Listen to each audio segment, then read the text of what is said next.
സദ്യ ഇത് പരിപാടി ഇതുണ്ടായിരുന്നു എന്നെ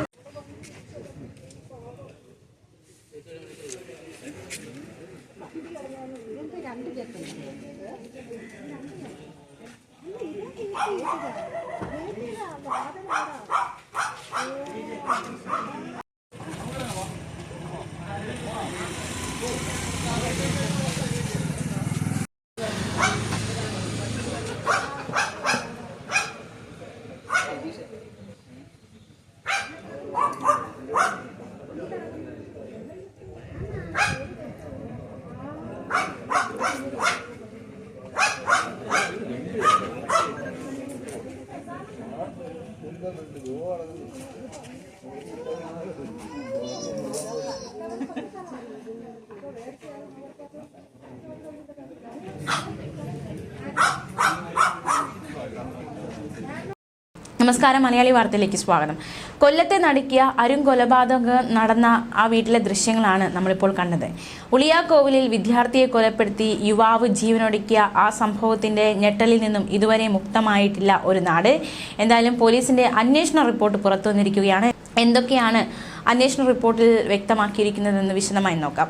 കൊല്ലപ്പെട്ട യുവാവിന്റെ സഹോദരിക്ക് മറ്റൊരു വിവാഹം നിശ്ചയിച്ചതിന് പ്രതി തേജസ് രാജിന് യുവതിയുടെ മാതാപിതാക്കളോട് വിരോധമുണ്ടായിരുന്നുവെന്നാണ് എഫ്ഐആറിൽ വ്യക്തമാക്കുന്നത്. സഹോദരനെയും മാതാപിതാക്കളെയും കൊല്ലണമെന്ന ഉദ്ദേശത്തോടെയാണ് പ്രതി വീട്ടിലെത്തിയത്. +2 കാലം മുതൽ പെൺകുട്ടിയും തേജസും തമ്മിൽ പ്രണയത്തിലായിരുന്നു. തൊഴിൽ പരീക്ഷാ പരിശീലനത്തിനും ഇരുവരും ഒന്നിച്ചു തന്നെ. തേജസ് സിവിൽ പോലീസ് പരീക്ഷ പാസ്സായി, പക്ഷേ കായികക്ഷമതാ പരീക്ഷയിൽ പരാജയപ്പെട്ടു. തുടർന്ന് ഇരുവർക്കുമിടയിൽ അസ്വാരസ്യങ്ങൾ ഉണ്ടാകുന്നു. ഇതിനിടെ യുവതിക്ക് ജോലി കിട്ടുന്നു. സഹോദരൻ വിവാഹ നിശ്ചയം വരെ കഴിഞ്ഞതാണ്. പക്ഷേ പെൺകുട്ടി ബന്ധത്തിൽ നിന്നും പിന്മാറിയതോടെ പക ഇരട്ടിക്കുന്നു. പ്രതികാരം വർദ്ധിച്ചതോടെ ക്രൂരകൃത്യത്തിലേക്ക് തേജസ് നയിക്കപ്പെട്ടു. പോലീസിന്റെ പ്രഥമ വിവര റിപ്പോർട്ടിൽ ഈ കാര്യങ്ങളാണ് സൂചിപ്പിച്ചിരിക്കുന്നത്. എന്തായാലും ഈ ഒരു കൊലപാതകവുമായി ബന്ധപ്പെട്ട് ഇരയായിരിക്കുന്നത് പെൺകുട്ടിയുടെ സഹോദരനാണ് എന്നതാണ് ഏറ്റവും വേദനാജനകമായ കാര്യം. തിങ്കളാഴ്ച രാത്രിയാണ് കൊലപാതകം നടന്നത്. ഉളിയോക്കോവിൽ സ്വദേശി ഫെബിൻ ജോർജ് ഗോമസിനെ കുത്തിക്കൊലപ്പെടുത്തിയ ശേഷം 24-കാരനായ നീണ്ടകര സ്വദേശി തേജസ് രാജ് ട്രെയിനിന് മുമ്പിൽ ചാടി ആത്മഹത്യ ചെയ്യുകയായിരുന്നു. ഫെബിന്റെ അച്ഛൻ ജോർജ് ഗോമസിനും കുത്തേൽക്കുകയുണ്ടായി. പർദ്ദയുടെ മാതൃകയിൽ കറുത്ത വേഷം ധരിച്ച് മുഖം മറച്ചാണ് പ്രതി തേജസ് കൊല്ലപ്പെട്ട ഫെബിന്റെ വീട്ടിലേക്ക് വന്നത്. കയ്യിൽ 2 ടിൻ പെട്രോൾ കരുതിയിരുന്നു. ആദ്യം ഫെബിന്റെയും പിതാവ് ജോർജിന്റെയും ദേഹത്തേക്ക് പെട്രോൾ ഒഴിച്ചു. പിന്നീട് കത്തി കൊണ്ട് ഇരുവരെയും ആക്രമിച്ചു. കൊല്ലം ചെമ്മാൻമുക്കിലെ ട്രാക്കിലാണ് തേജസിനെ മരിച്ച നിലയിൽ കണ്ടെത്തിയത്. സഹോദരിയാണ് ലക്ഷ്യമിട്ട് വന്നതെങ്കിലും സഹോദരനാണ് കൊടും ക്രൂരതയ്ക്ക് ഇരയായത് എന്നതാണ് വേദനാജനകമായ കാര്യം. കൊലയ്ക്ക് ശേഷം ട്രെയിനിന് മുന്നിൽ ചാടി ജീവനൊടുക്കിയ തേജസ് രാജും ഫ്ലോറിയയും തമ്മിലുള്ള വിവാഹം ഉറപ്പിച്ചിരുന്നു. പക്ഷേ വിവാഹത്തിൽ നിന്ന് ഫ്ലോറിയയുടെ പിന്മാറ്റമാണ് വലിയൊരു പകയിലേക്ക് നയിക്കപ്പെട്ടത്. തേജസ് പെട്രോളുമായി വീട്ടിലെത്തിയത് ഫ്ലോറിയെ ലക്ഷ്യമിട്ടാണ് എന്നാണ് നിഗമനം. വീട്ടിനുള്ളിൽ പെട്രോൾ ഒഴിച്ചെങ്കിലും കത്തിച്ചില്ല. ഇത് ഫ്ലോറിയ വീട്ടിലില്ലാത്തത് കൊണ്ടാകാം എന്നാണ് പോലീസ് കരുതുന്നത്. തേജസ് വീട്ടിലെത്തുമ്പോൾ പേരയ്ക്ക് അരിയുകയായിരുന്നു ഫെബിന്റെ അച്ഛൻ. അച്ഛന്റെ കയ്യിൽ നിന്ന് കത്തി തട്ടിമാറ്റിയാണ് പ്രതി ഫെബിനെ കുത്തിയത്. അതേസമയം തേജസിന്റെ കുടുംബവുമായി പരിചയമുണ്ടെന്ന് ഫെബിന്റെ മാതാവ് പോലീസിന് മൊഴി നൽകിയിട്ടുണ്ട്. തേജസ് മകൾക്കൊപ്പം പഠിച്ചിട്ടുണ്ട്. അവനെ വിവാഹം കഴിക്കാൻ മകൾക്ക് താല്പര്യമില്ലായിരുന്നു. ഇക്കാര്യം തേജസിനോട് പറഞ്ഞതാണ്. പക്ഷേ വിവാഹം നടത്തണമെന്ന ആവശ്യവുമായി തേജസ് മകളെ നിരന്തരം ശല്യം ചെയ്തു.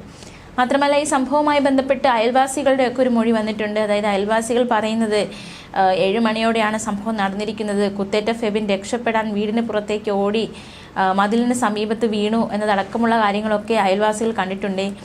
ബുർഹ ധരിച്ചാണ് കൊലയാളി ഫെബിന്റെ വീട്ടിലേക്ക് എത്തിയതെന്നും അയൽവാസികളൊക്കെ പ്രതികരിക്കുകയുണ്ടായി. ഈ ഫെബിനെ കൊലപ്പെടുത്തിയ തേജസ് രാജിന്റെ പിതാവ് പോലീസുകാരനാണ് എന്നും പോലീസ് സ്ഥിരീകരിച്ചു. ചവറ പുത്തൻതുറ സ്വദേശിയായ രാജുവാണ് തേജസ് രാജിന്റെ അച്ഛൻ. അതേസമയം ഫെബിനെ വീട്ടിൽ കയറി കുത്തിക്കൊന്ന ശേഷം അക്രമിയായ തേജസ് രാജ് ട്രെയിൻ ഇടിച്ച് മരിച്ച നിലയിലാണ് മൃതദേഹം കണ്ടെത്തിയത്. റെയിൽവേ പാതയ്ക്ക് സമീപം ഒരു കാറും നിർത്തിയിട്ട നിലയിൽ കണ്ടെത്തിയിരുന്നു. കാറിനകത്ത് ചോരപ്പാടുകളുണ്ട്. പിന്നീട് മരിച്ചയാൾ ഫാത്തിമ മാതാ കോളേജിലെ വിദ്യാർത്ഥി ഫെബിൻ ജോർജ് ഗോമസിന്റെ കൊലയാളിയാണെന്ന് പോലീസ് സ്ഥിരീകരിച്ചു. കൊലപാതകത്തിന് ശേഷം കാറിൽ രക്ഷപ്പെട്ട് ട്രെയിനിന് മുന്നിൽ ചാടി മരിക്കുകയായിരുന്നു.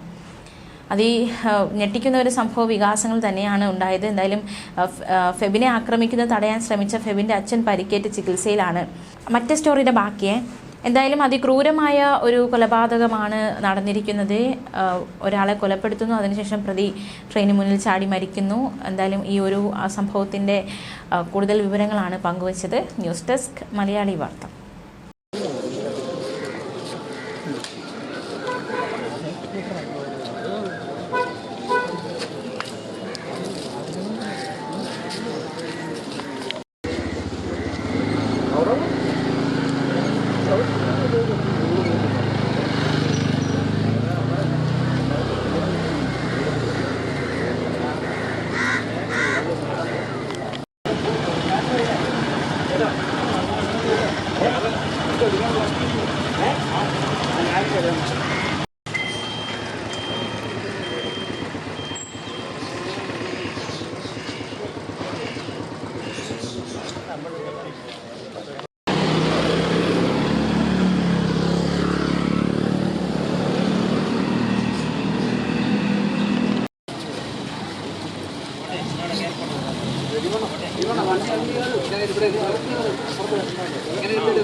Tanto,